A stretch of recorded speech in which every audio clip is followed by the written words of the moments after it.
And good evening, everyone. Welcome to Filk Tonight. I'm your host, Frank Filk Ferret Parker.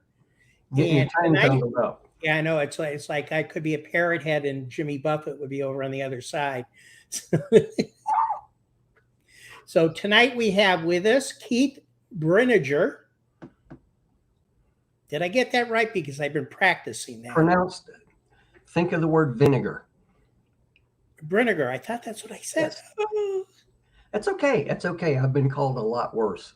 I know. I hate calling people by the wrong names. However, you're also known as White Plectrum, and I can say that quite well. Yes. A lot of people can.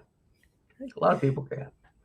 So, Keith, I want to welcome you to the show tonight, and we'll be sitting here and just discussing some things. Your total wealth, the amount of. I'm sorry, that was for another one. But we'll Yeah. be talking about your involvement with music, how you got into it, and everything else. And feel free, or if it just gets down to a gab fest, that's fine too. Oh, that's fine. So basically, as most people who know the show, this is to get to know the person behind the music. I've known Keith, Keith, we've met at a Con Carolinas probably 2008, 2009, maybe a little earlier. Somewhere around in there. Yeah. I think it could very well be because Larry and I started it around 2005, 2006. And I think you were definitely in that range there. Actually, I met you at Magnum Opus Con long before that. Really? Yes. Late 90s, maybe? Something like that. I'm not sure. 98, 99? Some possibly in there somewhere. Could very well be. But I think then we were just kind of back and forth. Yeah, I don't think we really started talking until there. And then there was a time period where you and I really didn't see each other because we were going to different things. And then when I started finding the cool cons, and we'll talk about that later, which ones you do around there, like MarsCon and stuff like that, we started running more into each other, which has been really a great time. So let's take a look to see who's out there tonight. Well, there's a Keith out there. Hi, Keith. That's so. And here's an old friend of ours already. Yeah. Larry Kirby. Hi, Larry. And we have Claude Sailing. Thank you for showing up, Claude. How you doing tonight? And of course, Donna Parker. Hi, Donna. Lady Ferret. And Larry Kirby. That was a long, long time ago. Okay, everybody repeat after me. I can remember when. I'm at that age that can actually follow you now. Mm-hmm. Oh, and we have Rocket Song in here, and he should be on one of these days. We still have to get in and sit down a time for him. Just waiting for, he's in Arizona, and he's waiting for Eastern Daylight Time to change back. And I think that basically IA and Donna, greetings all. All right, so that's who we've got in here right now, and we do have 4 or 5 people watching, so I'm sure that we'll be getting more as we go along. So once again, welcome, Keith. Hey, glad to be here after not being able to be here the first time. Yes, I know, and I'm glad you're feeling better. I know. Oh, sure, absolutely. I was printing a piece of music. Sorry, an old piece of music. I'll sit down now so you can see my Hawaiian shirt. I love the shirt. I was just going to mention that. That's a great shirt. I don't have my Hawaiian shirts anymore. I don't fit into them. Like this all year round now. I don't blame you. I don't blame you at all. I'm now that I'm retired, I kind of live by the credo: if you're going to make a scene, be seen. Yeah. Yeah, that's good, and they are comfortable and stuff like that. I do enjoy those. So let's go back to your early days. What got you into music? When Mom found out I could actually carry a tune, oh geez, this was 7, 8 years old. Mom started sticking me in the choir at church, the kids' choir. Pardon me. And just kind of went from there. There you go, rocket song. I was in the Air Force for 9 years. So I wasn't exactly in tropical climes, but still. No, I got in the choir at church. And then, of course, 1964, the Beatles, Ed Sullivan Show. And I saw that and I was like, yes, that's what I want to do. Mom and Dad bought myself and my older brother the old Sears Silvertone acoustic guitars for Christmas. And my first electric guitar was a Sears Silvertone electric guitar, the kind where the case was also an amplifier. Yes. I had one of those. Had a chance to get one again back in 2008, and somebody, I guess you'd say, outbid me for it. They had more money in their pocket than I did at the time. Pardon me. I've been in one kind of garage band or another since I was 12. One of the bands that I was in high school took third place in a state battle of the bands. Those were the days. I still have that picture somewhere. Oh my God. But it was myself and Billy Cox on bass and Mike Fish on the drums. And Billy is now, he performed with me at Congregate a couple years ago. I don't know whether you saw him then or not. And Mike has been part of one band or another over the years, But I didn't get into filking until I saw Weird Al. The first time I saw Weird Al, and I was like, hey, I can do that. Ran into my friend Bill Mullis at a Starfleet meeting when I was on the Bonaventure, if you remember the USS Bonaventure. She's still active, isn't she? I do not know. I know they did a split because I'm still in Starfleet. A lot of us Filkers seem to have been in Starfleet at one time or another.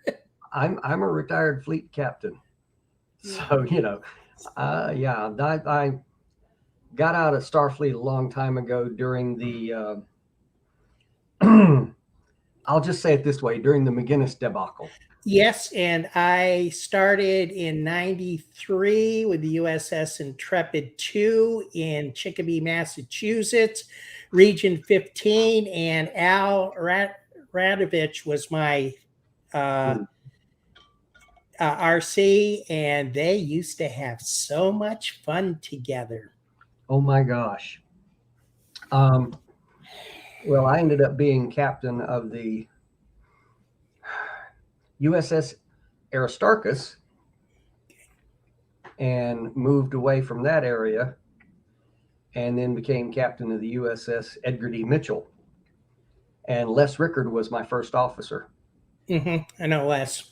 Yeah, so. But anyway, I met Bill at the Starfleet meeting with the Bonaventure, and we had a Christmas party, and we had it at my house, and he looked over and went, wait a minute, you play guitar? And I said, yeah, been playing for years. So we kind of got together and did our first live performance at a party, or not a party, but a fundraiser for StellarCon. in Greensboro. Our first live performance was in 1992. We had worked on things together before that, but we hadn't performed live. So I'm coming up on 30 years of White Plectrum. February, I think it's February of next year will be 30 years performing under the name White Plectrum. And that was interesting because we were trying to come up with a name for ourselves.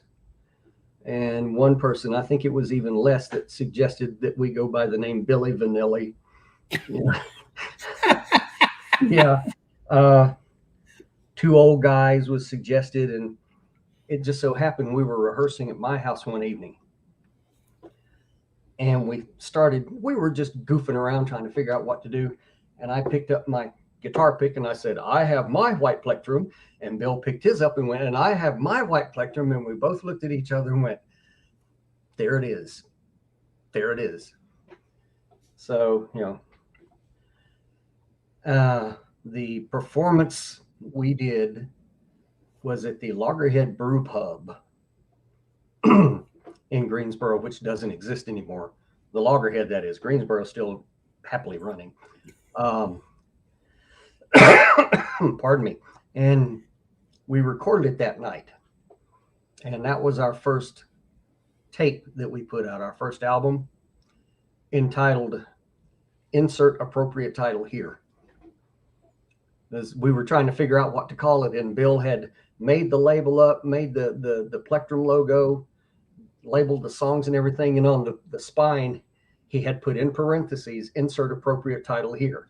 And I looked at it and went, that's the title. That's the title of the album right there. So yeah, I still have all of those old tapes. Gosh. For those out there that don't know what a tape is, they're a case, and it has, oh, he does. Yes, I do. I should have known this was going to happen. But I didn't. Didn't even think of it. If this tells you anything.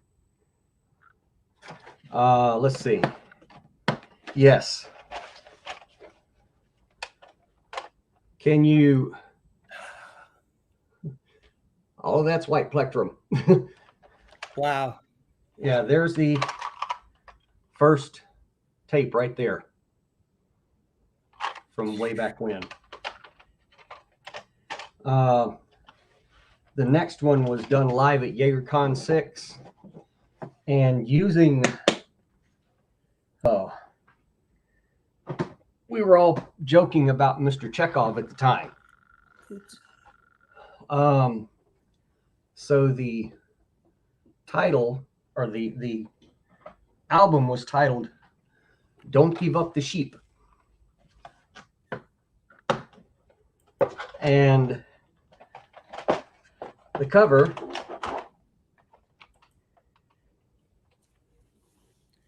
Oh, I like that.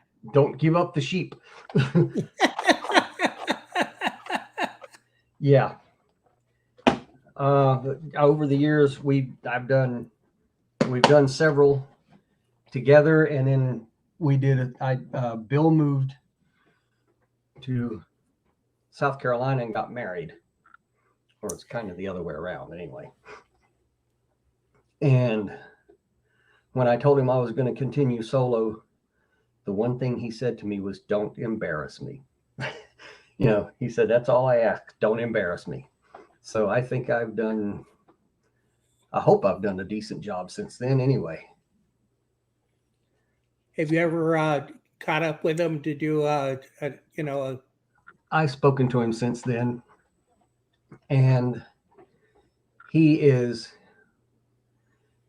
into composing. He plays piano for his church. He hasn't really done any filking, although there's hope that the two of us can get together one of these days. That would be nice. He lives down near what's the name? He lives down the Greenville, Spartanburg area. Okay, out that end. Yeah, gotcha. And both of us have a love of Charleston, South Carolina in common still. I've spoken to him a couple of times. Well, there's always a Tomicon. Yeah. if we could ever get down there, or if one of us could get invited to it or whatever. But anyway,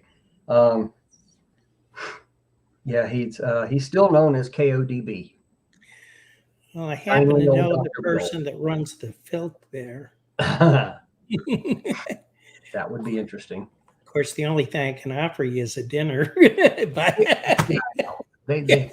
well, with the crew that I have now, yeah, a Tomicon would have a problem. Because I also, for those of you that don't know, I also run a thing called White Noise, which we do sound for MarsCon, Fantasi, and Congregate. So I've got a crew of 5 or 6 people besides myself, and we handle everything, as you've seen. Oh yeah, definitely, without a doubt. You guys do a great job too. Thank you. Yeah, something, because we were, the smaller crew of us was running sound at Congregate one year, and Butch just happened to be up there from MarsCon, and I had performed at MarsCon before that, but we won't go into that. But it was before Coyote Run started performing there. Okay, yeah. And I hadn't performed there in a while. And I had a crew back then that also, we came in and did the sound for the convention there. But he asked James Fulbright about, who's running your sound, because I'd like to see if I could get him to come down and do MarsCon. And James brought it to me, and I went, "Oh, hi, Butch, how you doing?" And we kind of went from there. I look forward to that every year. Now, Fantasi, I have not been to that one yet. How was that as a con? Fantasi was pretty good. It was only, I think it only was going on 1 year before COVID hit. And we were going to go back the following year. And then, like I said, COVID hit. And at first they were going to go ahead and have the convention. But because of my lung problems, my doctor advised me not to go. She said, "Don't do it." So none of us really could go, none of the crew. And because of that, we kind of messed things up for them. And then North Carolina, of course, shut everything down. So they would have been shut down anyway. And we're just waiting to start it back up. I think they're going to do it again this coming year. The plan is to do it in 2022. So they've already spoken to us about coming back. Well, that's good there. Well, originally they didn't start off with a lot of music, from what I understand, did they? They had it. They went ahead and had it last year, but with no music. Just the the writers and that kind of stuff. I was told that a lot of people wanted the music. They missed having the music. So, and we missed being there. All the musicians did miss being there, but with the COVID restrictions and everything, we just couldn't do it. None of us felt it was safe. Yeah. And even when they had it in, what was it? They had it in May of this year, I think it was, without, musical guests or anything. And it just wasn't the same. So I think it was in May. That's what I was trying to figure out. It's Fantasi, right? Fantasi, Fantasci. That's why I spelled it wrong. I hated to have to back out in 2020 you know, but it was one of those things, couldn't be helped. We really were looking forward to going back. We had a good time. Yeah, they did it May 21st to the 23rd in Durham. Yeah, it was in March the first year over in Durham. And yeah, you know how go ahead. They're looking at March again, 27. Yeah. But you know how it is. All of us that are performing have become our own little community. And pretty much the only time we all get to see each other at one time is at the cons. So we were all looking forward to being together again. Then the dreaded COVID hit. I know. Well, see, you've been to Congregate.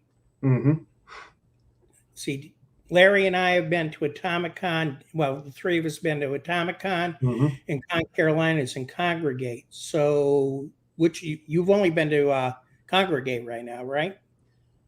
I went to Congregate this year because they brought it back. There were still COVID restrictions, like you saw everybody wearing the mask, and it wasn't the same as it was last or 2019. Well, I know that we were a lot looser at Congregate than we were at Atomicon. Atomicon was our first time out last year.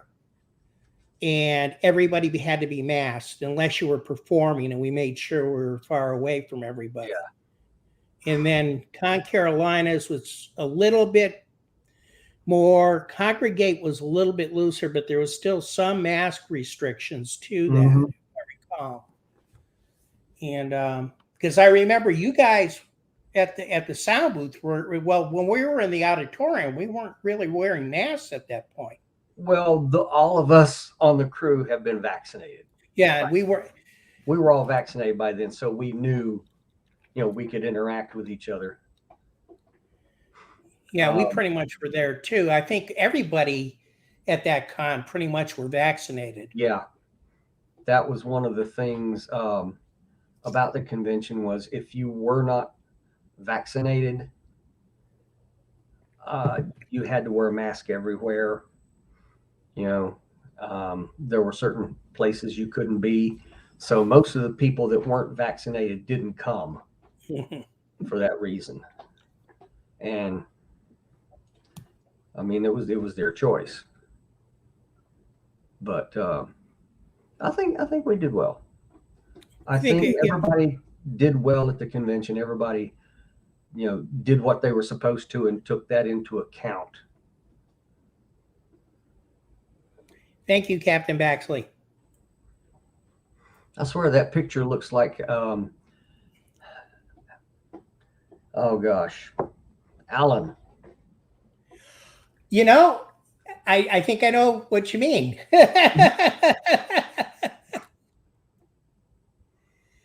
It looks like Alan Wold quite a bit.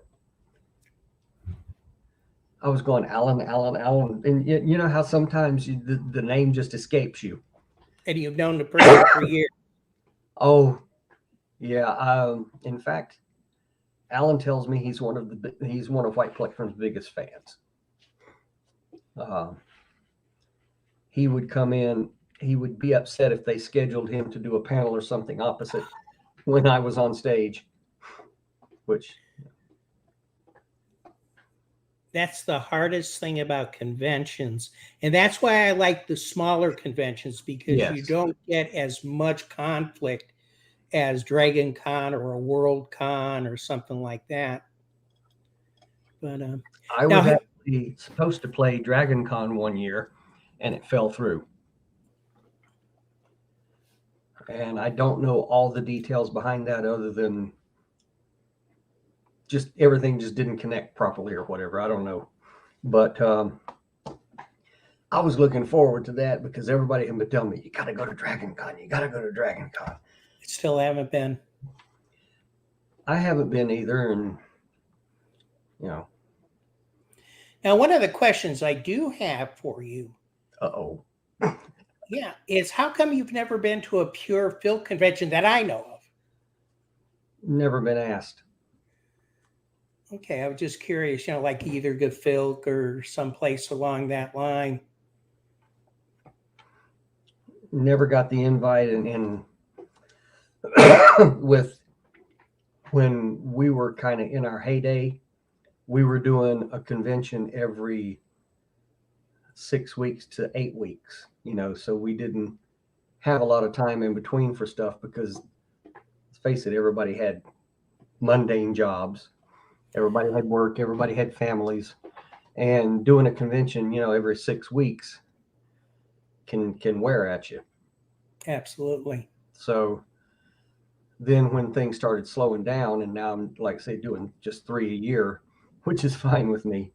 I wouldn't mind doing another one, but still. How about just going to relax and listen? That's what we're trying to figure out. The crew is talking about, we all should just find one that we want to go to and just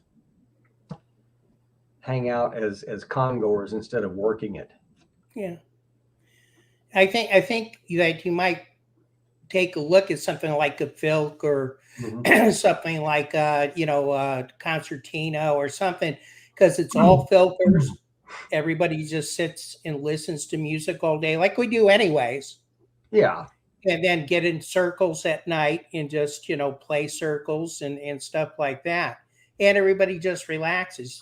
I mean, they've got 2x10s and stuff like that. So if you want to do a little performing, you sign up to do a 2x10, but it's not anything, like that. Well, unfortunately, one of the drawbacks of doing what we do with the gear and the setups and, changing things between acts and everything, we turn into pumpkins after a certain hour, I think we all do. Yeah. I mean, we're up there not only just listening to who's on stage, but, we're doing the setups and the teardowns, and it's the old thing of we get there before everybody else does, and we leave after everybody's gone. So in a way, it's work, but it's fun work. I'm that way with a convention. If I'm not working a convention or doing a table or something like that, I really am bored. Oh yeah, gosh. Yeah. I mean, but the thing about it is the job we do, because of doing the sound setup for everybody, we have met so many cool people. I had never heard of Mikey Mason before MarsCon. I hadn't either. Yeah. And met Mikey, met the Humdingers. Gosh. Matricula. Ladies, Matricula, or Misbehaving Maidens, excuse me. Yeah. Matricula. Oh, gosh. Rihanna Lark. Reinhardt. And, you guys, of course. Chuck Parker, world's okayest bass player. DJ McGuire, people like that. Larry.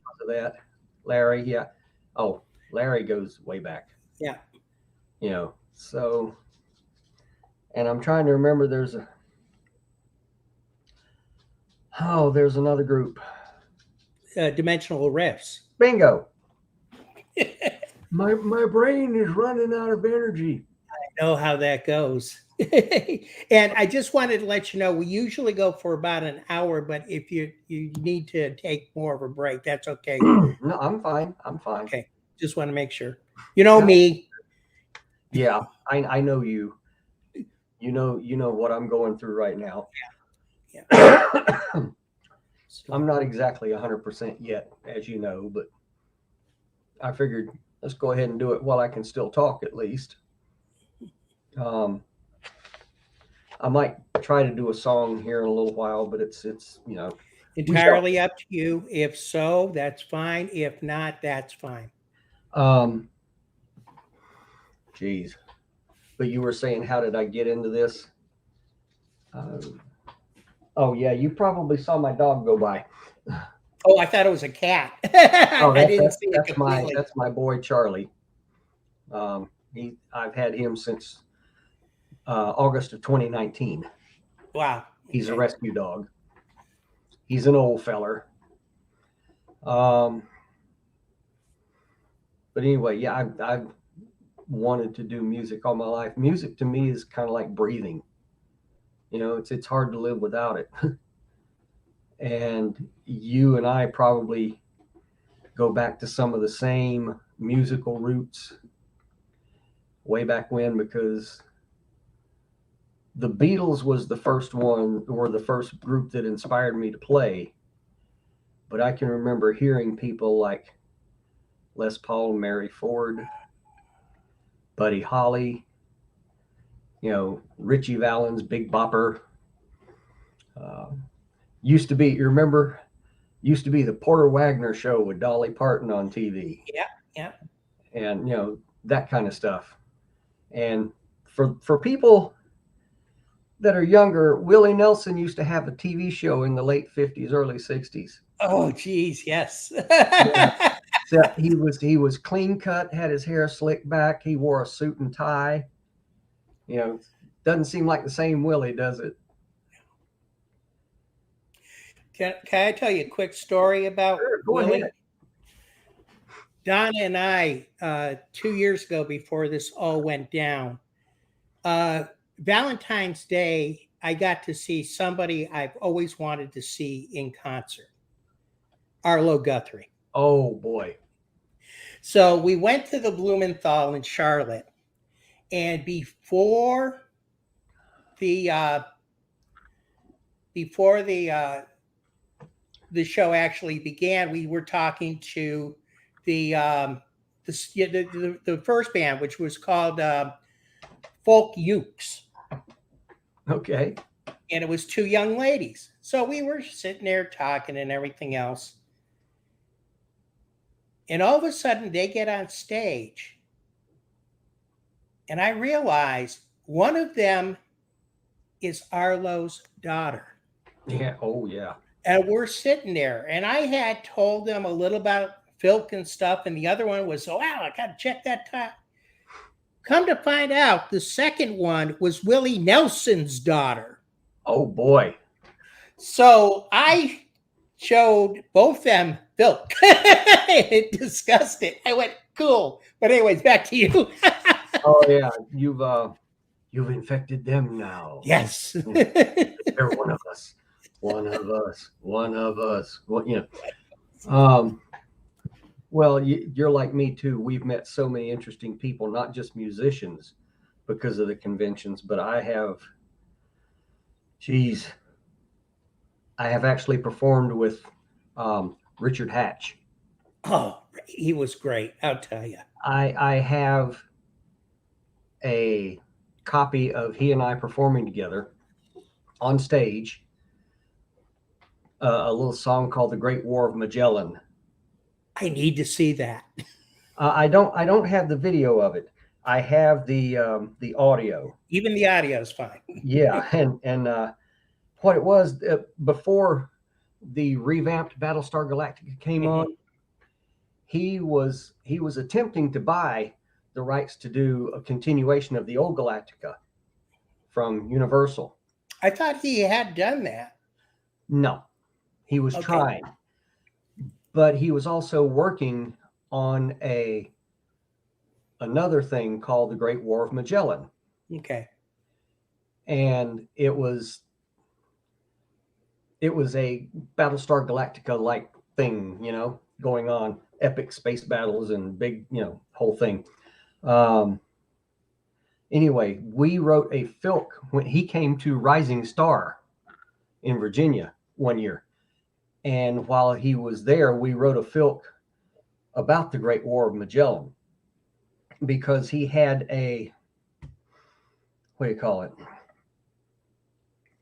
he had their movie that they made, or their I guess you'd say what you would use to sell the idea of the movie. Pilot. It wasn't a full pilot though. It was almost like a trailer. And pardon me. you couldn't video it or anything like that. He couldn't give it away because they were still trying to get it sold. So we did a song to that, to the tune of Wreck of the Edmund Fitzgerald, The Great War of Magellan. And he got up on stage and sang it with me. And Wow. you know, I had all the words up there in front and everything laid out. And he said, so this was just written. I said, no, we did this afternoon. You were there. And he went, oh, so this has never been performed before. And I went, no, we rehearsed it, but we haven't performed it live. So he got up there and sang it with me. And he was a blast. He was a ball to be around. Did you thumb wrestle with him? No. That was his big thing at Con Carolinas. It was always thumb wrestling with somebody. We introduced him to butternut squash soup. There's a place in Roanoke called Famous Anthony's that makes a wonderful butternut squash soup. Well, we took him there for lunch one day, and he liked it so much he kept going back and getting another bowl. Wow. Yeah. So that, and the fact that when he was there, Rising Star was being held in a high school at that time, Glenver High School. And of course, in the mountains of Virginia, everything is surrounded by trees. And he kept going, I can't believe all these trees out here. In between stuff, he was actually going out in the on the lawn of the high school and climbing trees. He was, you know, he's like a kid, but he was great fun. We did have one incident with him. He was acting like a Daggett. He was on his hands and knees crawling and managed to crawl off the stage, fell off the front of the stage. Didn't hurt himself, but yeah, embarrassed him a little bit. Yeah, we had, let's see, that convention we had Richard Hatch, Richard Biggs, Aaron Gray, Gil Gerard. Oh gosh.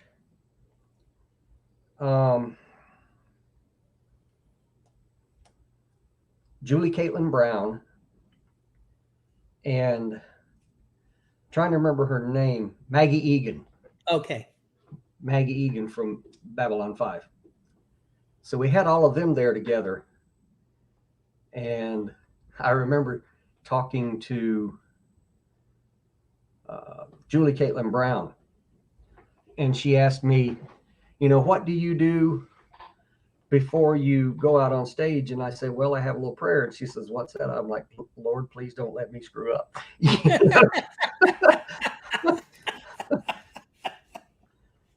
Yeah. Gil Gerard was interesting. I'll put it that way. Interesting. He, you know, but yeah, that, we were there with Richard Biggs a few days before he passed. He got in trouble with his wife at the convention. She was pregnant.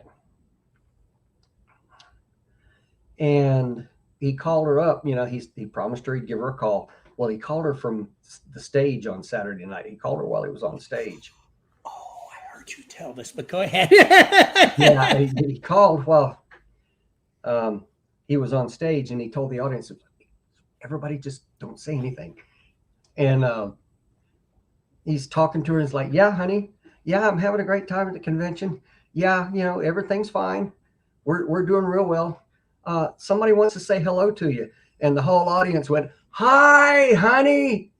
And he gets back on the phone. He's like, yeah, okay, yeah, love you too. Click, hangs up the phone, goes, I'm dead.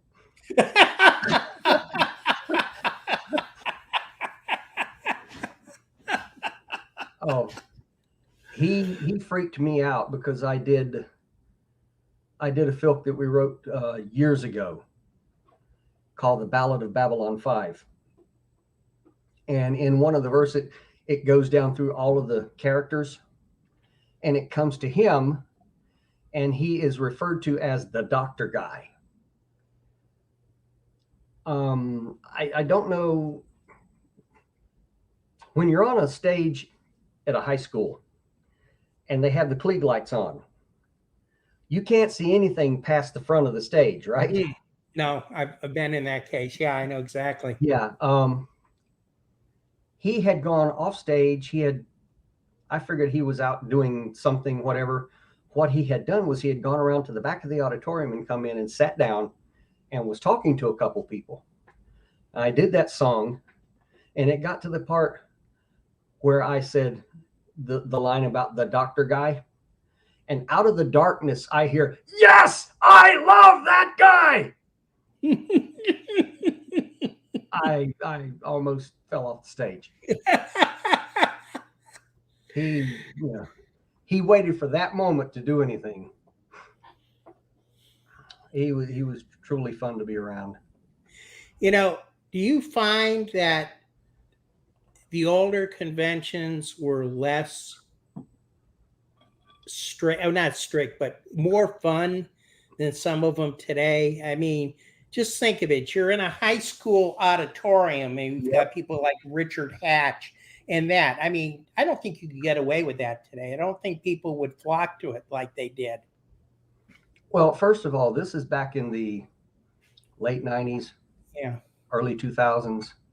And I mean, even Rising Star went on for 25 years. And this is one I can't believe I played all 25 years of it. Wow. But even in the last year, it was done at Bluefield State College in their student union. I have been to Rising Star. Yep. I was up there with Farragut, and we had the bridge, not the bridge, the chair, and my Romulan bridge was there. Yep. So you know where I'm talking about then. That I know where you're student union building. Yep. The like panels and things were in classrooms. And it wasn't such a big deal because you could rub elbows with the actors or the writers or whatever. So it wasn't that big a thing. Nowadays, a lot of conventions are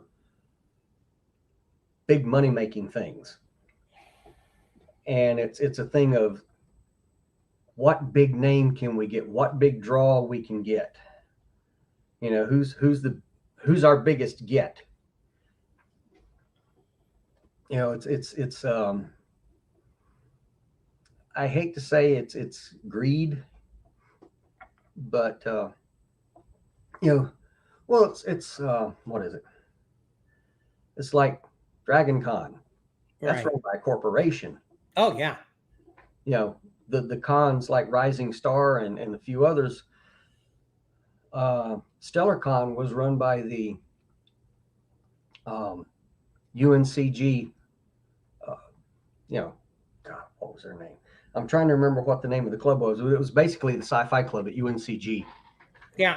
SFU is what it was. Science Fiction Fantasy Federation. Icon in New York was the same thing. It was a science fiction club that ran it out of one of their universities. Mm-hmm. USS Jaeger ran Rising Star. In fact, before Rising Star came along, it was Rovicon.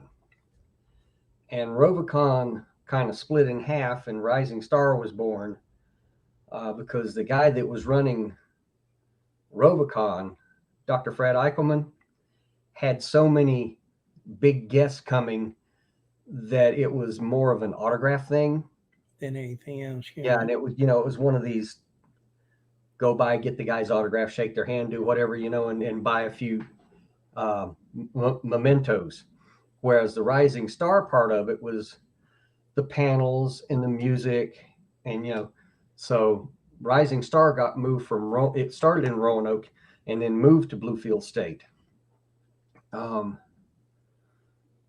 But a lot of that stuff was just people wanting to get together and do things together. The first what was it? The first StellarCon I went to, I think it was StellarCon 6 or StellarCon 4, StellarCon 6, had George Takei and Robert Aspirin. I wonder if that's where Donna saw them, because she said she met Takei at one of them. It was at the UNCG Student Union. And then when it got moved off campus to a nearby hotel, we were able to get Walter Koenig in, you know. And that's another fun story. The hotel was about a block and a half from a Hardee's. Okay. And this is in, excuse me, this is in February, March of the year. Well, some of us, I performed, Bill and I performed a couple times, you know, or we would perform once during the weekend, but we didn't have the whole big setup and everything. We just play and then hang out. Some of us had walked to the Hardee's and got a little something to eat and bought ice cream. And we're walking back down the street, going back to the hotel. And who should be coming toward us but Walter and his handler. And we're, hi, Walter, how's it going? And he stopped and talked to us and he went, wait a minute, you guys have ice cream. Where'd you get the ice cream? We went, back up here at the Hardee's. He went, okay, thanks. Took off for the Hardee's. You know, corner of Enterprise and Battleground. Oh my gosh, Battleground Avenue. Yeah. But the StellarCon with George and Robert Aspirin, if there was some kind of mischief going on, some kind of practical joke that was being played, it was one of them playing it on the other or both of them playing it on the con. You could bet they were, one or both of them was at the bottom of it. And that's the fun cons. Those are the ones you always remember. Well, opening ceremonies, they're introducing the writers, and then they come to George and Robert. And they talk to Robert first. And they were letting everyone say a few words. So Robert says, the first thing out of his mouth is, why is this convention dry? Yeah, just deadpan. Why is this convention dry? So you know, he said his little spiel, and then George started to say something. Robert's sitting right next to him, and as George starts to talk, Robert goes, "Stand up." So George gives him a look like, really? So George stands up and begins to speak. And Robert goes, I said, stand up. So George gives him this snarky look, stands up on top of his chair and starts talking over.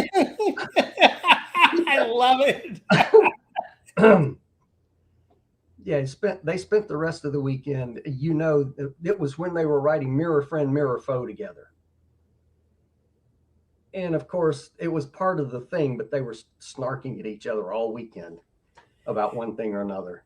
That's where Donna got the name for the song that we do on that particular book. Mm-hmm. And George's comment about that book was, he says, I don't know where the guy on the cover got those abs. He says, that's my head, but that's not my abs on the picture. Oh my. But yeah, we had so much fun back then, way back when. Yeah. We're the old guys, right? We've been around the block a few times. I know there's some people out there watching that have been around the block a few times, possibly even more than us, but still. It's been a ride, you know. I didn't start really filking until 98, but I was always writing something. I was going to cons back in the early 90s, the 80s and stuff, because of my love for Jack Daniels. I didn't do a lot of cons at that time. So, oh, yeah, the first convention I went to was that one with George Takei and no, yes, it was. George Takei and Robert Asprin was the first one I went to. And that was in the late 70s when I was in college. I did 4 years in the Air Force after high school and then came out and went to college. And then went back into the Air Force again. And my friends are still going, why did you didn't get enough the first time, did you? And went to Biloxi, Mississippi for the second time and attended CoastCon down there. And got to see Nichelle Nichols come crawling out of Rocky Horror Picture Show on her hands and knees. Jeez. They had to talk her into going to see it because she had heard about it. She was like, no, I can't go see something like that. No. Well, she went in and stood in the back. And of course, you know what happens at the very first thing, the Rocky Horror Picture Show. Oh, yeah. And after the first few minutes, she ended up crawling out on her hands and knees to get away from. It is an experience, Rocky Horror, without a doubt. Oh my gosh. She was a riot. It nostalgia. Yes, it is, but it's good. You know, I just think of the people that you've met at conventions. When I was con chair those couple of years at Con Carolinas, you know, we had quite a few. Well, as always, my favorite ones were Bill Blair and Richard Hatch.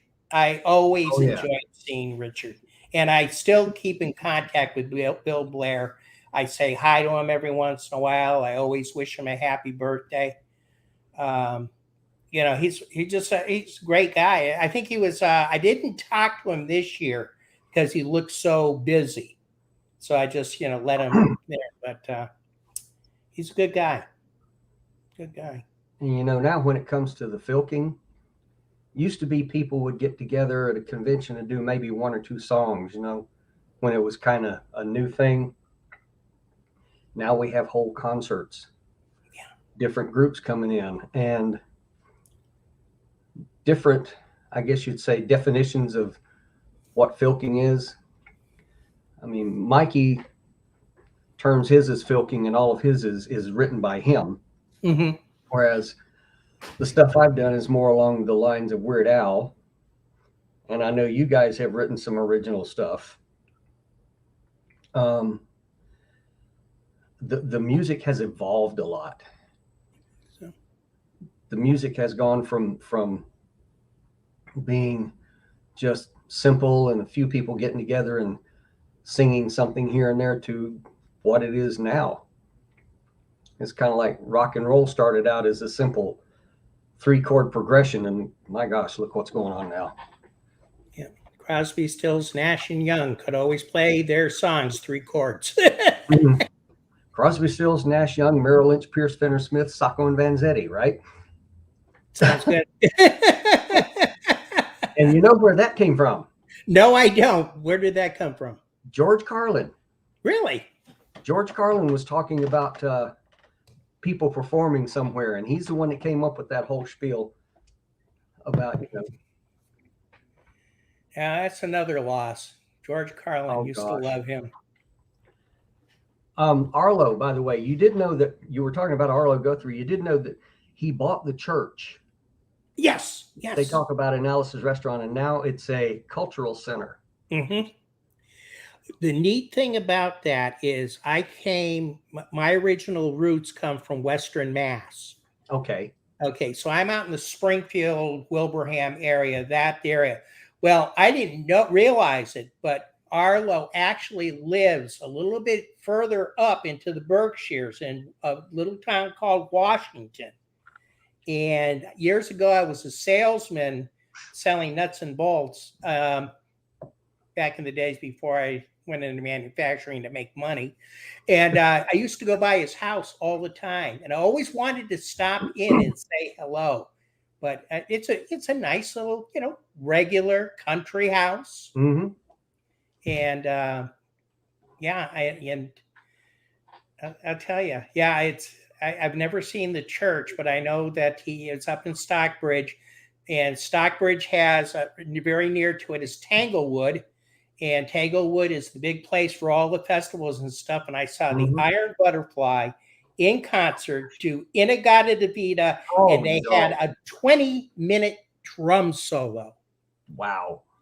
Song's usually 18 minutes. This was 25 minutes worth of that song, and part of that was that 20-minute drum solo. I was like, well, you know who else lives up there in the Berkshires now? James Taylor. Boy, James Taylor. Yeah. Yeah, he's got his own recording studio up there and everything. He's been there for quite a long time. Yeah, I know. He's originally from where in North Carolina? I know Chapel Hill. He was from Chapel Hill. Okay. Chapel Hill, yeah. But that's where everybody was in those days. I mean, out on Nantucket with Peter, Paul, and Mary, and Carly Simon. Yeah, I mean, all the real greats were out there, and that's the music that you and I grew up on, without a doubt. And that's, of course, I listened to a lot of Smothers Brothers records.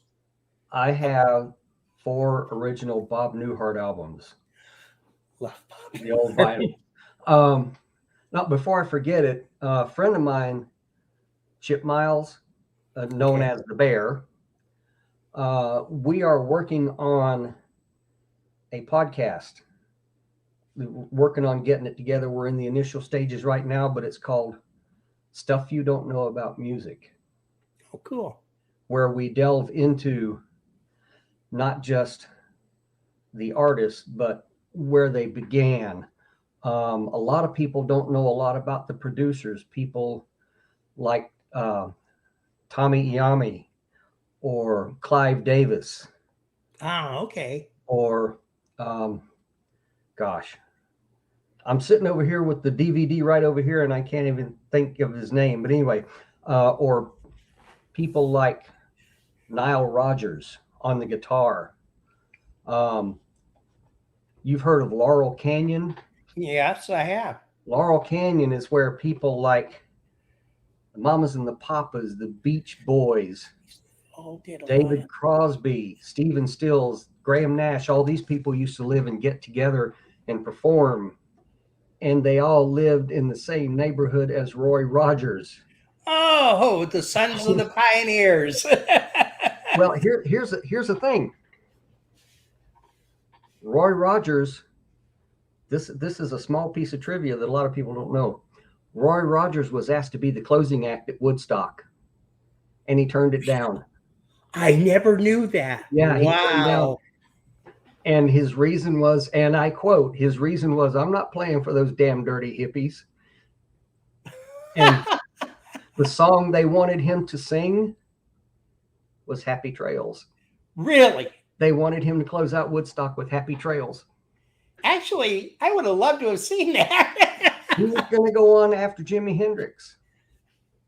Oh, wow. That would have been, man, epic. He turned it down. He turned it down. There's a list somewhere that I have that I found online of people that were asked to play at Woodstock that refused to go. Led Zeppelin refused. Oh, who else was it? Creedence Clearwater was supposed to go, but for some reason they didn't. You know, but yeah, like we said, this is the kind of music you and I grew up with that we're going to be talking about. I have what may be the first podcast recorded. We find out that when we're going somewhere on a trip together, Chip and I, driving to this place or that place, we talk about music a lot in the car. So that's a good place to do. Yeah. I took a Zoom digital recorder. It was myself, Chip, and Kermit Swan. I don't know whether you know Kermit or not. No, I don't believe so. But I turned it on. We drove from Roanoke to Richmond and back. We went to pick up a 3D printer. And for 6 hours, we were spitballing ideas. and I've got that whole recording sitting here that's going to have to be gone through and edited and worked Nice. on, and you just figure out where we're going to go from there. Well, let me put it this way. When you do that, get me the information. I will get out there and I'll promote it on all the stuff that I normally promote on. Okay, I appreciate that. Yeah, without a doubt. And if you guys want to come on, we can do a special Filk question at that point. That would be great. Yeah, like I said, it's going to be called Stuff You Don't Know About Music. Yeah, I'd like. Yeah, I definitely want to see that, and I definitely want to know about it. Well, one of the things that we're going to do about this is we're going to invite people to say, look, if what we're saying is wrong, or if you have a different take on it, please let us know. You know, we're not experts by any means. We're not experts in any way, but between the two of us, we have all sorts of knowledge from, you know, growing up and from seeing different things and living different places in the military, and, you know, just watching different stuff go on. Yeah. So we're gonna start there and see where it goes. This is one of the reasons I never really put out the definition of Filk and how it started, because I don't think I have enough time for all the theories. Oh gosh. we could do a whole university course on that, you know. On that, actually, good. Yeah. Well, it looks like it's about that time, doesn't it? Yes, it does. I really do appreciate you coming on, and definitely you're invited back anytime, and definitely to promote that podcast. We can work that as it gets closer. Hope you get better, and you know, love to hear a couple of your songs, but I do understand. So hopefully that will be coming up at some point in time, because I do the songs you do. One quick question now: have you ever written it? I think you said you've written one or two that weren't parody, right? Trying to think. I'm trying to think. I thought you mentioned that at Congregate. Maybe I'm wrong. Well, I've written one or two that weren't comedy parodies. You know what I mean? They weren't the normal type of Filk. They're more on a serious nature. Right. But geez, some of that stuff I haven't done in years.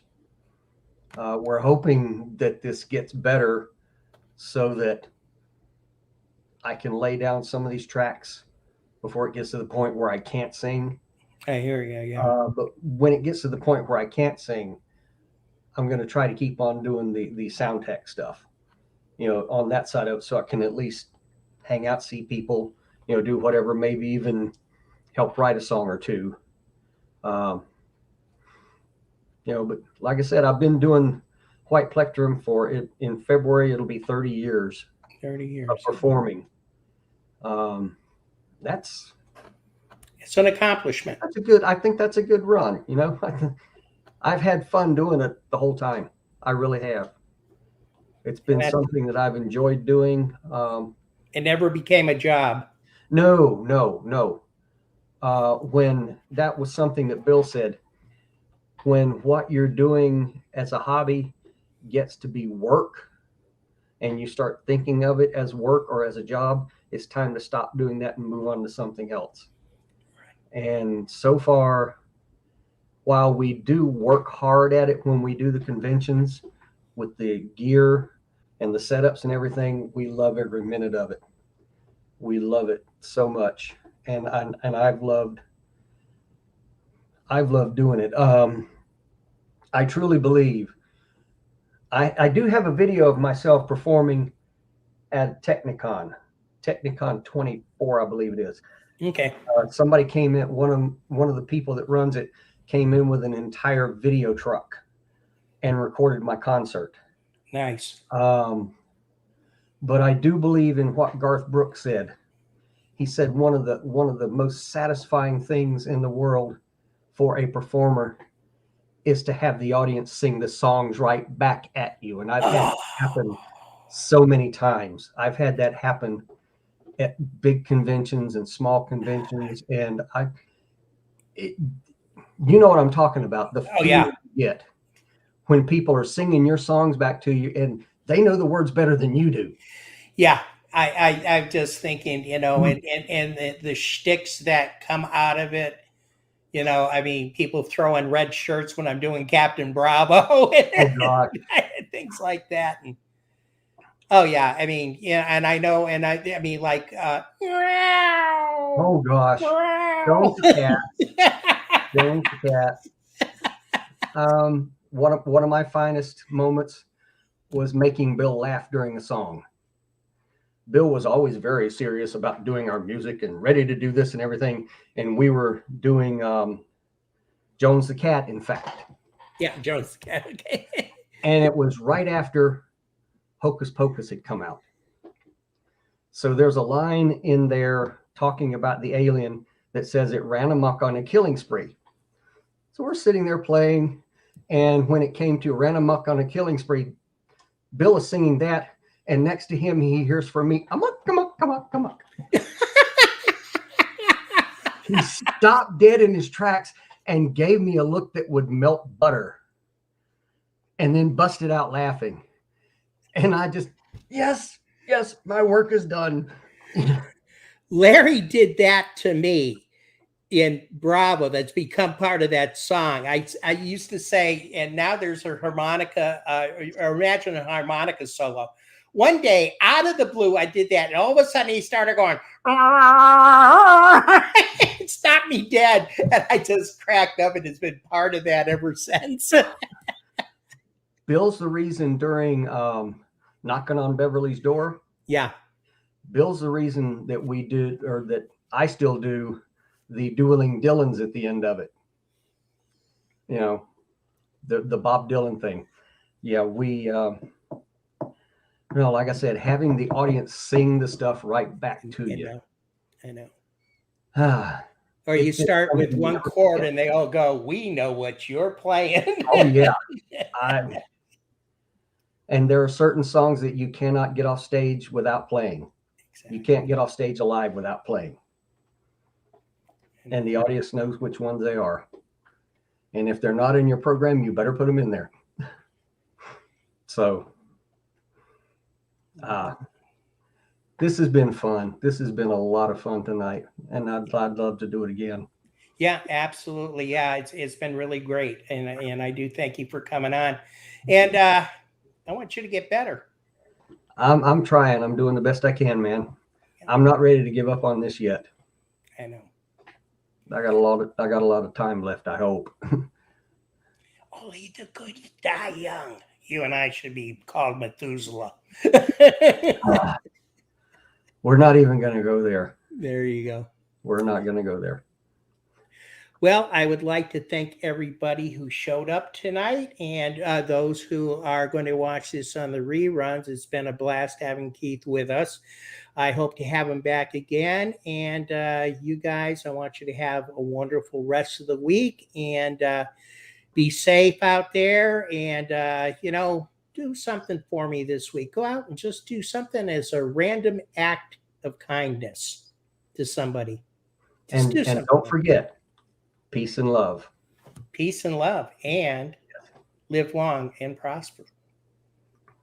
Take care, everybody. Bye-bye.